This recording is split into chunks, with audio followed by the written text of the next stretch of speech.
বিসমিল্লাহি আলহামদুলিল্লাহ ওয়াসসালাতু ওয়াসসালামু আলা নাবিয়িনা মুহাম্মাদিন ওয়া আলিহি ওয়া আসহাবিহি আজমাইন আম্মা বা'দ। সম্মানিত দর্শক শ্রোতা, আজকে আমরা আলোচনা করব বিবাহের পূর্ব প্রস্তুতি নিয়ে। বিবাহ যেমন গুরুত্বপূর্ণ, ঠিক তেমনিভাবে বিয়ের আগের প্রস্তুতিটা কী হবে সে সম্পর্কে ধারণা রাখাটাও আমাদের জন্য গুরুত্বপূর্ণ এবং প্রস্তুতিটাও গুরুত্বপূর্ণ। কোনো কাজ নির্ভর করে তার প্রস্তুতির উপর। প্রস্তুতি যত ভালো হয়, কাজটা তত সুন্দর হয়।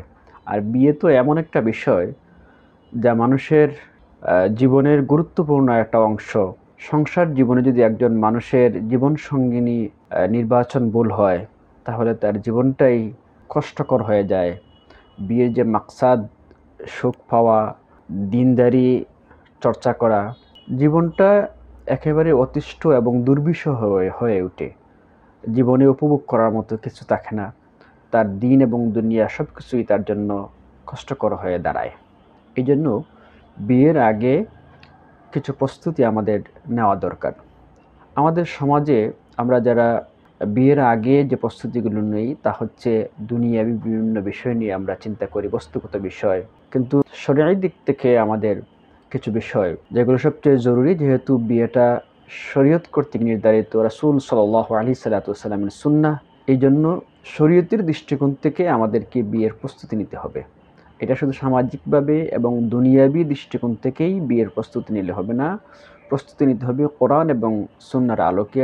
ইসলামের দৃষ্টিতে একজন মানুষ বিয়ের আগে কোন কোন প্রস্তুতি নিতে পারে। প্রথমত, বিয়ের আগে একজন মানুষ তার বিয়ের লক্ষ্য এবং উদ্দেশ্য ঠিক করবে এবং নিয়ত ঠিক করবে।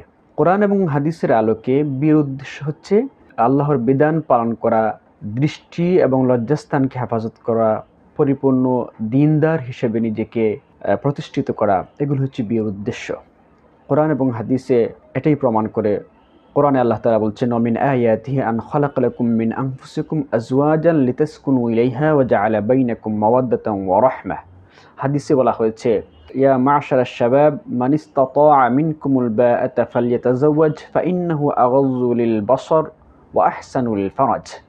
যে বিয়ের দ্বারা যে মানুষের চোখের হেফাজত হয় এবং লজ্জাস্থানের হেফাজত হয়, এই উদ্দেশ্যকে সামনে রেখে একজন মানুষ তার নিয়তটাকে বিশুদ্ধ করবে যে আমি বিয়ে করতে যাচ্ছি, আমি আমার চরিত্রকে সংরক্ষণের জন্য, আমার বংশধারা সংরক্ষণের জন্য, পরবর্তী প্রজন্ম তৈরির জন্য এবং আল্লাহ সুবহানাহু ওয়া তাআলার সন্তুষ্টি অর্জনের জন্য এবং সুকুনাত, প্রশান্তি এবং ভালোবাসার সৃষ্টির জন্য আমি বিয়ে করতে যাচ্ছি।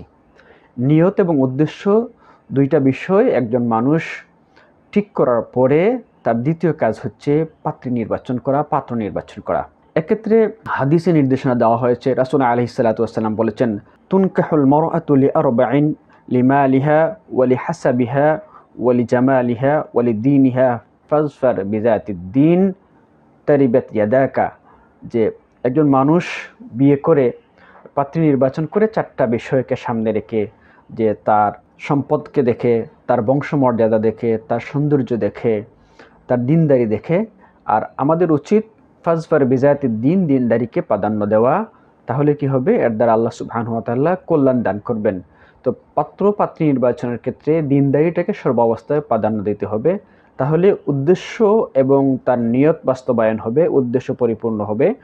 এজন্য দ্বিতীয় কাজ হচ্ছে যোগ্য এবং উপযুক্ত পাত্রী নির্বাচন করা। এটা সবচেয়ে গুরুত্বপূর্ণ বিষয়। তৃতীয় কাজ হচ্ছে বিয়ের যখন পাত্রী, একজন মানুষ পাত্রী দেখবে, পাত্রী পছন্দ করবে, তখন এই পাত্রী বা পাত্র তার জন্য উপযুক্ত কিনা তার জন্য পরামর্শ করবে, মুশওয়ারা করা, পরামর্শ করা সুন্নত, এবং ইস্তিখারা করবে, আল্লাহ তাআলার কাছে কল্যাণ কামনা করবে। হাদিসে রাসূল আলাইহিস সালাতু ওয়াসসালাম কল্যাণ কামনার কথা, ইস্তিখারার কথা বলেছেন। এটা সুন্নত। একজন বিবাহের উপযুক্ত পাত্র কিংবা পাত্রী তৃতীয় কাজ হিসেবে সে ইস্তিখারা করবে। চতুর্থ কাজ হচ্ছে বিয়েকে সহজ করার জন্য দেনমোহরটা তার সামর্থ্যের ভেতরে নির্ধারণ করবে। আমাদের সমাজের প্রচলিত রেওয়াজ অনুযায়ী লৌকিকতা পরিহার করে বিরাট মোহর, দেনমোহর নির্ধারিত না করে তার সামর্থ্যে যা আছে আদায়যোগ্য, যতটুকু সে আদায় করতে পারবে ততটুকু সে পরিমাণ নির্ধারণ করবে। হাদিসে রাসূল আলাইহিস সালাতু ওয়াসসালাম বলেছেন, ইন্না আযমান নিকাহি বারাকাতান আইসারুহু মাউনা। যে সর্বাধিক বরকতময় বিয়ে হচ্ছে সেটা যেখানে খরচ কম হয়।